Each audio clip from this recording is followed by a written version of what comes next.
जय हिंद। आप सभी का बहुत बहुत स्वागत है आपके इस यूट्यूब चैनल एग्जाम रत्न में। आज हम इस वीडियो में बात करेंगे विधान परिषद सचिवालय के प्रीवियस ईयर क्वेश्चंस के हिंदी सेक्शन को। ठीक है, ये लक्ष्य टेस्ट सीरीज चल रहा है। आज लक्ष्य टेस्ट सीरीज का चौथा पोर्शन है। अगर आपने अभी तक लक्ष्य टेस्ट 1, 2, 3 जीएस और हिंदी का ये सीरीज चल रहा है, अगर नहीं देखा है तो आई बटन और डिस्क्रिप्शन में मैं लिंक दे दूंगा। ये लक्ष्य टेस्ट सीरीज को आप पूरा देखिए और अपने टेस्ट और अपनी तैयारी को परखें कि आपकी तैयारी कितनी हो चुकी है और कितना आपको रिवीजन करना बाकी है। सिर्फ और सिर्फ ये प्रीवियस ईयर क्वेश्चंस के रिवीजन चल रहे हैं ताकि आपको अधिक से अधिक क्वेश्चंस समझ में आ सके और प्रीवियस ईयर क्वेश्चंस का रिवीजन हो सके। इसी के साथ अगर आप इसका पीडीएफ डाउनलोड करना चाहते हैं और फ्री में न्यूज़पेपर पाना चाहते हैं तो आप टेलीग्राम को ज़रूर ज्वाइन कर लें, क्योंकि वहाँ पे फ्री में सभी स्टडी मटेरियल के साथ साथ न्यूज़पेपर फ्री में अपलोड किया जाता है। तो चलिए आज का हम सेशन शुरू करते हैं। सबसे पहले मैं बता दूं कि ये जो पेपर है 20/9/2020 को जो री एग्ज़ाम 2016 वाला हुआ है उसका ये पेपर है। सबसे रिसेंट का यही पेपर है। इसके बाद कोई आरओ का पेपर नहीं हुआ। तो ये पेपर आपको देखना बहुत ज़रूरी है और अधिक से अधिक सभी स्टूडेंट और सभी ग्रुप्स में आप शेयर कर दें ताकि सभी अभ्यर्थियों तक ये रिसेंट का पेपर और उसका एनालिसिस और उनका रिवीजन हो सके। तो चलिए आज का हम सेशन शुरू करते हैं। सबसे पहला क्वेश्चन है कि भौतिक का विलोम शब्द है। तो पहला देखिए है आध्यात्मिक, ऑप्शन बी है दार्शनिक, ऑप्शन सी है सांस्कृतिक, ऑप्शन डी है राजनीतिक। तो यहाँ पे क्या हो जाएगा, भौतिक का विलोम ऑप्शन ए यानी आध्यात्मिक। ऑप्शन सेकंड क्वेश्चन सेकंड देखिए कि प्राची शब्द का विपरीतार्थक है। तो प्राची शब्द का विपरीतार्थक देखिए प्रतीची, यानी ऑप्शन नंबर बी यहाँ पे क्या हो जाएगा, करेक्ट हो जाएगा। ठीक है, आप जो पेन से टिक लगा है उस पर बिल्कुल ध्यान ना दें क्योंकि वो गलत और सही दोनों हो सकता है। अब देखिए नेक्स्ट प्रश्न की तरफ चलते हैं। नेक्स्ट प्रश्न हमारा है समिष्ट का विलोम शब्द है। तो समिष्ट का विलोम शब्द क्या होता है, बेस्ट, यानी ऑप्शन नंबर बी यहाँ पे क्या हो जाएगा, हमारा करेक्ट हो जाएगा। चलिए नेक्स्ट प्रश्न की तरफ चलते हैं। नेक्स्ट प्रश्न हमारा है कि निम्नलिखित में से विलोम शब्दों की दृष्टि से एक युग्म गलत है वह है। ऑप्शन देखिए विधि निषेध, ऑप्शन बी आह्वान विसर्जन, ऑप्शन सी है आग्रह विग्रह और ऑप्शन डी है अमीय हलालल। अब यहाँ पे एक चीज़ ध्यान देने की ज़रूरत है कि यहाँ पे लिखा हुआ गलत है, ये नहीं लिखा है कि सही है। अक्सर हम एग्ज़ाम में ये नहीं है या गलत है वाला छोड़ के हम ये सोच लेते हैं कि ये सही वाला पूछ रहा है और हम सही वाले को टिक करके आगे चले आते हैं। ऐसी गलती एग्जाम में ना करें, अच्छे से क्वेश्चंस को पढ़ें उसके बाद ऑप्शन पे टिक लगाएं। तो इसका क्या हो जाएगा, ऑप्शन नंबर सी यानी आग्रह विग्रह यहाँ पे क्या हो जाएगा, करेक्ट हो जाएगा। ठीक है, नेक्स्ट प्रश्न की तरफ चलते हैं। नेक्स्ट प्रश्न हमारा है कि विलोम शब्द की दृष्टि से इनमें से सही युग्म है। अब हमें विलोम शब्द की बात को ध्यान में रखते हुए हमें ऑप्शन पे टिक लगाना है कि सही युग्म कौन सा है। तो यहाँ पे ऑप्शन ए है अकीर्ण विकीर्ण, इप्सित अभिप्सित, आदृत निरादृत, दोष सदोष। तो यहाँ पे ऑप्शन नंबर सी क्या हो जाएगा, करेक्ट हो जाएगा। नेक्स्ट प्रश्न की तरफ चलते हैं। नेक्स्ट प्रश्न है कि शुद्ध वर्तनी वाले शब्द का चयन करें। ऑप्शन देखिए दैदीप्य मान, देदीप मान, दैदीप मान और देदीप्य मान। यहाँ पे क्या हो जाएगा, ऑप्शन नंबर डी यानी देदीप्यमान क्या हो जाएगा, करेक्ट हो जाएगा। ठीक है, नेक्स्ट देखिए। नेक्स्ट हमारा क्या है कि निम्नलिखित में से अशुद्ध वर्तनी वाले शब्द हैं। ऑप्शन देखिए कौतूहल, अनाधिकार, निरपेक्ष और पौराणिक। तो ऑप्शन डी यहाँ पे क्या हो जाएगा, करेक्ट हो जाएगा। ये अशुद्ध वर्तनी इसमें मेंशन है। देखिए नेक्स्ट प्रश्न हमारा क्या है कि निम्नलिखित वाक्यों में शुद्ध वाक्य है। अब हमें 4 वाक्य दिए, इसमें शुद्ध वाक्य हमें क्या करना है, फाइंड आउट करना है कि कौन सा वाक्य शुद्ध है। पहला है कि मुझसे यह काम संभव नहीं हो सकता। सेकंड है वह बिल्कुल भी बात नहीं करना चाहता। ऑप्शन सी है यह कविता अनेक भाव प्रकट करती है। ऑप्शन डी है इन दोनों में केवल यही अंतर है। तो यहाँ पे क्या हो जाएगा, ऑप्शन नंबर सी यानी यह कविता अनेक भाव प्रकट करती है, यानी ऑप्शन नंबर सी यहाँ पे क्या हो जाएगा, करेक्ट हो जाएगा। चलिए नेक्स्ट प्रश्न की तरफ चलते हैं। हमारा नेक्स्ट प्रश्न है कि निम्नलिखित में से एक शुद्ध है, ठीक है, वह कौन सा सेंटेंस है। तो ऑप्शन देखिए, इसके बावजूद भी हमसे हिंदी में लिखने में बहुत भूल हो जाती है, ठीक। ऑप्शन बी है, इसके बावजूद भी हमसे हिंदी लिखने में बहुत भूलें हो जाती हैं, ये भी गलत हो गया, ये भी गलत हो गया। इसके बावजूद भी हम लोगों से हिंदी लिखने में बहुत भूल हो जाती है, ये भी गलत हो गया। इसके बावजूद हम लोगों से हिंदी लिखने में बहुत भूलें हो जाती हैं, यानी ऑप्शन नंबर डी यहाँ पे क्या हो जाएगा, करेक्ट हो जाएगा। चलिए, हमारा नेक्स्ट प्रश्न है कि अशुद्ध वाक्य का चयन करना है। ऑप्शन देखिए, पुलिस द्वारा डाकुओं का पीछा किया गया, देश की वर्तमान मौजूदा हालात ठीक नहीं है, मैं पुस्तकालय में नित्य समय पर पहुंचता हूं। ऑप्शन डी है, तुम चिंता ना करो, मैं कोई न कोई रास्ता निकालूंगा। तो यहाँ पे क्या हो जाएगा, अशुद्ध वाक्य कौन सा है, ऑप्शन नंबर बी, यानी देश की वर्तमान मौजूदा हालात ठीक नहीं है, ठीक। तो ऑप्शन नंबर बी यहाँ पे क्या हो जाएगा, करेक्ट हो जाएगा। नेक्स्ट प्रश्न की तरफ चलते हैं। परंपरा से चली आ रही बात के लिए प्रयुक्त होने वाला शब्द क्या है। तो परंपरा से चली आ रही बात में प्रयुक्त होने वाला है अनुश्रुति, यानी ऑप्शन नंबर डी यहाँ पे क्या हो जाएगा, करेक्ट हो जाएगा। देखिए, नेक्स्ट प्रश्न है कि जिसके पास कुछ ना हो, ठीक है, उन्होंने हमें क्या कहते हैं, एक वाक्य में हमें एक शब्द में बताना है वाक्यांश का, ठीक है। तो यहाँ पे क्या हो जाएगा, अकिंचन, यानी ऑप्शन नंबर बी यहाँ पे करेक्ट हो जाएगा। जिसके पास कुछ ना हो उसे क्या कहते हैं, अकिंचन कहते हैं। नेक्स्ट प्रश्न देखिए, श्वेत से उत्पन्न होने वाला का वाक्यांश के लिए एक शब्द है। तो ऑप्शन देखिए, स्वदेज, अंडज, पिंडज और उभयज, ठीक है। तो ऑप्शन जो क्वेश्चन 13 का जो राइट आंसर हो जाएगा वो क्या हो जाएगा, स्वदेज, स्वदेज, ऑप्शन ए यहाँ पे करेक्ट हो जाएगा। नेक्स्ट प्रश्न की तरफ चलते हैं। नेक्स्ट प्रश्न हमारा क्या है कि अपरिणित शब्द निम्नलिखित में से किस वाक्य के लिए प्रयुक्त होता है।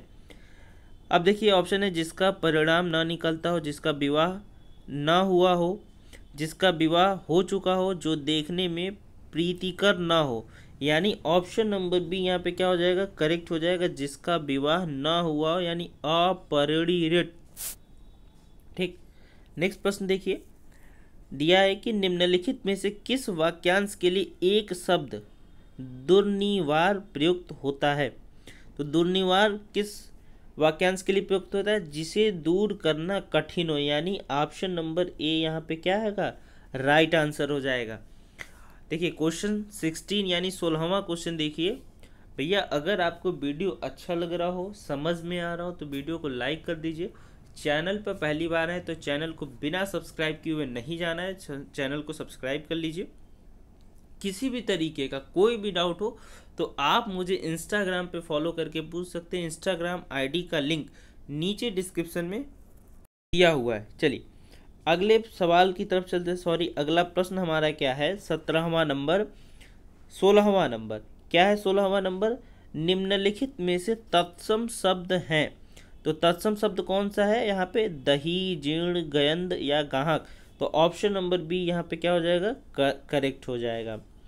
देखो भैया, 17वां हम देखा थे कि अगहन का तत्सम रूप कौन सा है, ठीक है। तो अगहन का तत्सम रूप कौन सा है, अग्रहायण, यानी ऑप्शन नंबर ए यहाँ पे क्या हो जाएगा, करेक्ट हो जाएगा।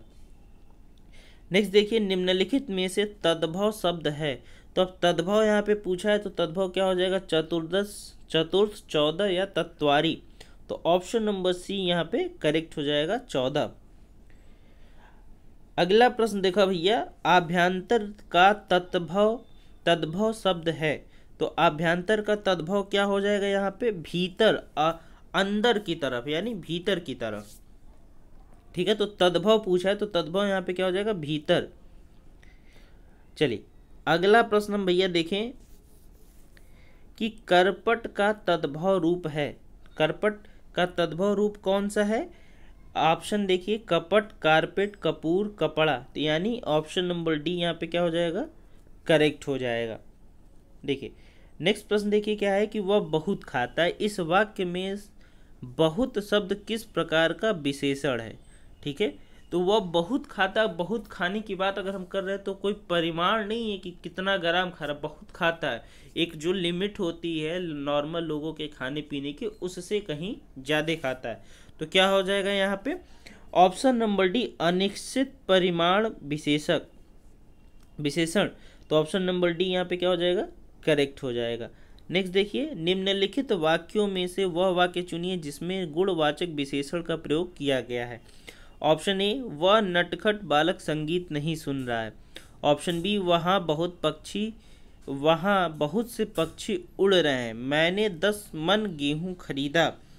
इसके बाद है, ऐसे आदमी लाखों में होते हैं। तो क्या हो जाएगा यहाँ पे, जो वाक्य क्या चुनना है कि जिसमें गुणवाचक विशेषक का प्रयोग किया गया है।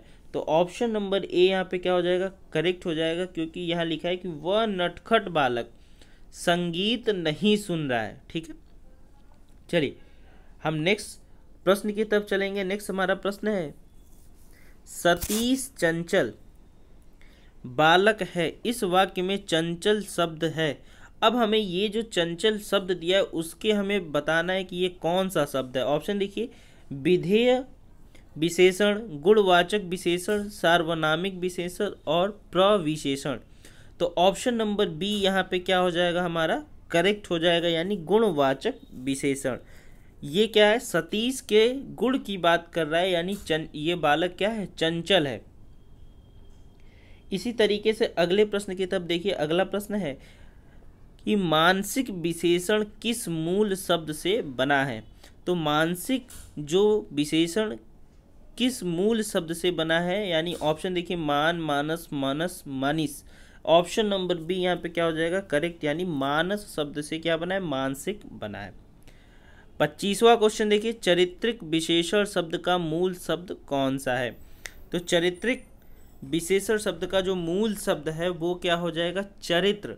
ठीक है, यानी ऑप्शन नंबर ए यहाँ पे क्या हो जाएगा, राइट आंसर हो जाएगा। 26वां देखिए, मीमांसा का सही पर्यायवाची क्या है। अब मीमांसा का ऑप्शन देखिए, स्वरूप, सुविज्ञता, समालोचन और निष्क्रिय। तो यहाँ पे क्या हो जाएगा, समालोचन। मीमांसा का जो करेक्ट ऑप्शन हो जाएगा वो क्या हो जाएगा, समालोचन, यानी ऑप्शन नंबर सी यहाँ पे राइट आंसर हो जाएगा। अब देखिए, बिजली का पर्यायवाची शब्द है। ऑप्शन देखिए, चमक, सौदामिनी, प्रकाश, इनमें से कोई नहीं। तो यहाँ पे क्या हो जाएगा, बिजली का सौदामिनी। ऑप्शन नंबर बी यहाँ पे राइट आंसर हो जाएगा। 28वां भैया देखो, निम्नलिखित में से कौन सा शब्द लक्ष्मी का पर्यायवाची नहीं है। अब देखिए यहाँ पे इसको थोड़ा सा ध्यान देने की जरूरत है कि नहीं है पूछा है, तो ऐसे क्वेश्चन को पूरा ध्यान से पढ़ा करें, वरना क्वेश्चन गलत होने के चांसेस 90% हो जाते हैं। आप सही समझ के क्वेश्चन के ऑप्शन को टिक कराते हैं, यहाँ पे लिखा है नहीं है। तो ऑप्शन देखिए, रमा, इंदिरा, कमला और भारती। तो जो लक्ष्मी का पर्यायवाची इसमें से कौन सा नहीं है, भारती नहीं, यानी ऑप्शन नंबर डी यहाँ पे क्या हो जाएगा, राइट आंसर हमारा हो जाएगा। चलिए अगला प्रश्न देखिए क्या है कि निम्नलिखित में से कौन सा शब्द कपड़ा का पर्यायवाची नहीं है। फिर वही नहीं है वाला आ गया। तो यहाँ पे देखिए, वस्त्र, पट, वसन और वासन, यानी कपड़ा का जो पर्यायवाची नहीं है वो कौन सा है, वासन, यानी ऑप्शन नंबर डी यहाँ पे हमारा राइट आंसर हो जाएगा। नेक्स्ट प्रश्न की तरफ चलते हैं। निम्नलिखित में से कौन सा शब्द मेघ का पर्यायवाची नहीं है। फिर वही बात कि नहीं वाला आ रहा है। आप से बार बार मैं रिक्वेस्ट कर रहा हूँ, बार बार ये चीज़ कह रहा हूँ कि आप इस चीज़ को स्पेशली ध्यान रखिएगा एग्ज़ाम सेंटर पे एग्ज़ाम देने वक्त, कि क्वेश्चन में नहीं अगर आता है तो हम क्वेश्चंस को किस तरीके से हैंडल करेंगे, और क्वेश्चंस को पूरा पढ़ने की कोशिश करिएगा, वरना क्वेश्चन गलत होने के चांसेस आपके बहुत बढ़ जाते हैं। तो 30वां क्वेश्चन है कि निम्नलिखित में से कौन सा शब्द मेघ का पर्यायवाची नहीं है। तो मेघ का पर्यायवाची कौन सा नहीं है, ऑप्शन देखिए, पयोधर ये है, जलधर ये है, बारिधर ये है। कौन सा नहीं है, ऑप्शन नंबर डी यानी दामोदर, ये मेघ का पर्यायवाची नहीं है, यानी ऑप्शन नंबर डी यहाँ पे क्या हो जाएगा, राइट आंसर हो जाएगा। नेक्स्ट देखिए, आविर्भूत का सही विलोम शब्द है। यहाँ पे ऑप्शन देखिए, अनास्था, अनेकता, तिरोभूत, अनावृष्टि। यहाँ पे क्या हो जाएगा, करेक्ट आंसर तिरोभूत, यानी ऑप्शन नंबर सी यहाँ पे राइट आंसर हो जाएगा। नेक्स्ट प्रश्न की तरफ चलते हैं। क्षणिक का सही विलोम शब्द बताइए। तो क्षणिक का विलोम शब्द क्या होगा? क्षणिक का विलोम शब्द हो जाएगा यहाँ पे शाश्वत, यानी ऑप्शन नंबर बी यहाँ पे राइट आंसर हो जाएगा। 33वां क्वेश्चन देखिए, यानी 33th क्वेश्चन देखिए कि अग्रज का विलोम शब्द क्या है? अग्रज का विलोम ऑप्शन देखिए अक्षत, अतुल, अनुज और अटल। तो यहाँ पे क्या हो जाएगा? ऑप्शन नंबर सी यानी अनुज यहाँ पे राइट आंसर हो जाएगा। ठीक है, नेक्स्ट प्रश्न की तरफ चलते हैं। नेक्स्ट प्रश्न हमारा क्या है कि निम्नलिखित में से विलोम शब्दों की दृष्टि से एक युग्म गलत है, वह है। अब हमें क्या करना है कि विलोम शब्द को ध्यान में रखते हुए एक युग्म दिया हुआ है, जो गलत है वह कौन सा युग्म गलत है वो हमें बताना है इस ऑप्शन में। पहला देखिए मौन मुखर, दूसरा है शानदार और शर्मनाक, तीसरा है बर्बर और सभ्य, चौथा है अनुचर परिचय। तो ऑप्शन नंबर डी यहाँ पे क्या हो जाएगा? करेक्ट हो जाएगा, यानी ये ऑप्शन नंबर डी गलत है, यानी करेक्ट ऑप्शन जो होगा वो डी हो जाएगा। नेक्स्ट प्रश्न देखिए, विलोम शब्दों की दृष्टि में से इनमें से एक युग्म गलत है, वह है। अब देखिए फिर इसमें भी यही पूछ दिया, ऑप्शन अमित, परिमित, सत्कार, तिरस्कार, आच्छादित, परीक्षण और सुख दुख। तो यहाँ पे ऑप्शन नंबर सी हो जाएगा, यानी आच्छादित और परीक्षण, ये option number C right answer हो जाएगा। ठीक, नेक्स्ट प्रश्न हमारा है कि बर्तनी की दृष्टि से शुद्ध शब्द हैं। तो बर्तनी की दृष्टि को ध्यान में रखते हुए यहाँ पे कौन सा शुद्ध शब्द है? विवर्त, यानी ऑप्शन नंबर बी यहाँ पे क्या हो जाएगा? राइट आंसर हो जाएगा। चलिए शुद्ध बर्तनी वाले शब्द का चयन करें। ऑप्शन देखिए ज्योतिषना, ज्योत्सना, ज्योतसना, ज्योत्सना, यानी यहाँ पे 37वां का क्या हो जाएगा? Option number D right answer हो जाएगा, ज्योत्सना। ठीक, अब देखिए बर्तनी की दृष्टि से कौन सा शब्द अशुद्ध है? हमें बर्तनी के हिसाब से हमें शुद्ध और अशुद्ध शब्द का छांटना है कि हमें कौन सा सही है और कौन सा गलत है। तो देखिए कोमलांगी, सम्मिलित, उत्कर्षता, अनुग्रहित, यानी ऑप्शन नंबर यहाँ पे क्या हो जाएगा? सी, यानी उत्कर्षता अशुद्ध है। ठीक है, नेक्स्ट देखिए क्या है कि निम्नलिखित में से एक शुद्ध वाक्य है, वह है। पढ़ लेते हैं कि कौन कौन सा वाक्य गलत है, कौन सा शुद्ध है, कौन सा अशुद्ध है। पहला देखिए, प्रत्येक विद्यार्थी को चाहिए कि वह हिंदी की अनेक पुस्तकें पढ़े। ठीक, ये तो सही है, लेकिन देखते हैं आगे, हर एक विद्यार्थी को चाहिए कि वह हिंदी की अनेक पुस्तकें पढ़े। अब देखिए हम अगर ऐसे क्वेश्चन में अगर पहला ऑप्शन हमें सही मिल जाता है तो हमें आगे पढ़ने की जरूरत नहीं, क्योंकि यहाँ पे पूछा ही है कि शुद्ध कौन सा है। ये शुद्ध हो गया तो ऑप्शन बी, सी, डी पढ़ने की बिल्कुल भी ज़रूरत नहीं है। ऑप्शन ए को टिक लगा के हम आगे बढ़ जाएंगे। ऑप्शन नंबर ए यहाँ पे क्या हो जाएगा? इसका राइट आंसर हो जाएगा। नेक्स्ट प्रश्न देखिए क्या है, निम्नलिखित में से एक वाक्य अशुद्ध है, वह है। तो हमें इसमें क्या करना है? अशुद्ध वाक्य छांटना है। तो पहले देखिए मोहन गेहूं पिसवाने चक्की पर गया। ठीक है, ये हमारा गलत हो गया। फिर देखिए निर्दय व्यक्ति से मित्रता नहीं करनी चाहिए, ये क्या हो गया? ये भी गलत हो गया। उसके घर के पास एक मिठाई की दुकान है, ये हमारा क्या है? शुद्ध नहीं है, ये अशुद्ध है। उसके घर के पास एक मिठाई की दुकान है, ये पूछा है अशुद्ध। ये दोनों ऊपर वाले सही थे, लेकिन उपयुक्त कथन क्या है? असत्य है, ये भी नहीं हो सकता। क्यों? क्योंकि वो जो दोनों ऊपर दिए हुए हैं वो सही है। ऑप्शन नंबर सी यहाँ पे क्या हो जाएगा? हमारा राइट आंसर हो जाएगा। नेक्स्ट प्रश्न देखिए, जिसका कोई शत्रु नहीं जन्मा, यानी जिसका कोई भी शत्रु अभी तक पैदा ना हुआ हो, उसको हम क्या कहते हैं? अजात शत्रु, यानी ऑप्शन नंबर डी यहाँ पे क्या हो जाएगा? ऑप्शन नंबर सी यहाँ पे क्या हो जाएगा? राइट आंसर हो जाएगा। इसी तरीके से नेक्स्ट प्रश्न की तरफ चलते हैं कि खोज करने वाला इस वाक्यांश के लिए एक शब्द क्या है? तो खोज करने वाले के लिए एक शब्द है अन्वेषक, यानी ऑप्शन नंबर ए यहाँ पे राइट आंसर हो जाएगा। 43th क्वेश्चन देखिए कि जिसकी ग्रीवा सुंदर हो, यानी जिसकी ग्रीवा सुंदर हो उसे क्या कहते हैं? सुग्रीव, यानी ऑप्शन नंबर बी यहाँ पे क्या हो जाएगा? करेक्ट हो जाएगा।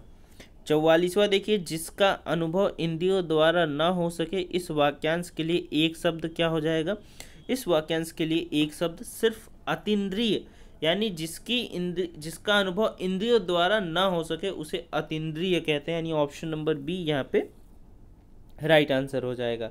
देखिए अगला प्रश्न देख लीजिए क्या है कि 45वां की वाक्यांशों और उनके लिए प्रयुक्त शब्दों के निम्नलिखित युग्मों में सही युग्म का चयन कीजिए। जो स्त्री अभिनय करे उसे क्या कहते हैं?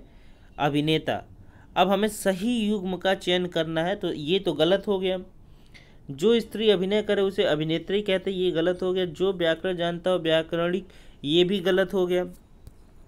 आंखों से परे हो प्रत्यक्ष, ये भी गलत हो गया। यानी लौट कर आया हुआ यानी प्रत्यागत, ऑप्शन नंबर डी यहाँ पे राइट आंसर हो जाएगा। 46वां देखिए, 46वां है कि निम्नलिखित में से तत्सम शब्द है। तत्सम शब्द इसमें कौन सा है? 46 में ओस्ट, बाकी हमारा सब तद्भव है, यानी ऑप्शन नंबर डी यहाँ पे राइट आंसर हो जाएगा। 47वां देखिए, परिवा का तत्सम रूप है। तो परिवा का तत्सम रूप क्या है? ऑप्शन देख लीजिए, परवा, परेवा, प्रतिपदा, पड़ीवा, यानी ऑप्शन नंबर सी यहाँ पे क्या हो जाएगा? हमारा राइट आंसर हो जाएगा। ठीक है, 48वां क्वेश्चन देख लीजिए। देखिए अगर वीडियो आपको अच्छा लग रहा हो तो वीडियो को लाइक कर दीजिए। चैनल पे पहली बार हैं तो चैनल को सब्सक्राइब करके हमारे पास में दिए बेल आइकन को दबा ले, ताकि कोई भी वीडियो का नोटिफिकेशन आपसे मिस ना हो। इस वीडियो को सारे स्टडी ग्रुप्स में आप जरूर शेयर कर दीजिए। आपसे रिक्वेस्ट है कि इस वीडियो को अधिक से अधिक शेयर करें, ताकि सभी अभ्यर्थियों तक ये रिवीजन क्लासेस पहुंच सके। नेक्स्ट प्रश्न देखिए क्या है कि निम्नलिखित तत्सम तद्भव शब्दों का संगत युग्म है। अब हमें यहाँ क्या फाइंड आउट करना है? तत्सम और तद्भव का संगत युग्म फाइंड आउट करना है। देखिए पहला ऑप्शन है कि खरपट खोपड़ी, ऑप्शन बी है सक्तु सत्य, ऑप्शन सी है पर्यक पलंग, और ऑप्शन डी है घोटक और घड़ा। तो यहाँ पे क्या हो जाएगा? पर्यक पलंग, ऑप्शन नंबर सी यहाँ पे राइट आंसर हो जाएगा। ठीक है, नेक्स्ट प्रश्न देखिए क्या है कि निम्नलिखित में से एक तद्भव शब्द है। ऑप्शन आंसू, एकत्र, बानर और उच्च। तो यहाँ पे क्या हो जाएगा? ऑप्शन नंबर ए, यानी आंसू क्या है? तद्भव शब्द है। नेक्स्ट प्रश्न देखिए, कपित का तद्भव शब्द है। ऑप्शन देखिए कपूर, कैथा, केला और खजूर। तो कपित का जो तद्भव शब्द है वो क्या है? कैथा, यानी ऑप्शन नंबर बी यहाँ पे राइट आंसर हो जाएगा। आपको वीडियो कैसा लगा हमें ज़रूर कमेंट करके बताएं। वीडियो अच्छा लगा हो तो वीडियो को लाइक कर दें, और कोई भी डाउट हो तो आप मुझे ज़रूर इंस्टाग्राम पे फॉलो करके वहाँ से पूछिए। कोई भी आपकी डाउट रहनी नहीं चाहिए, सारी डाउट हमारे लिए है, आप हमसे डाउट क्लियर कर सकते हैं। चलिए आज के लिए बस इतना ही, फिर मिलते हैं नए वीडियो में नए सेशन के साथ। Thank you.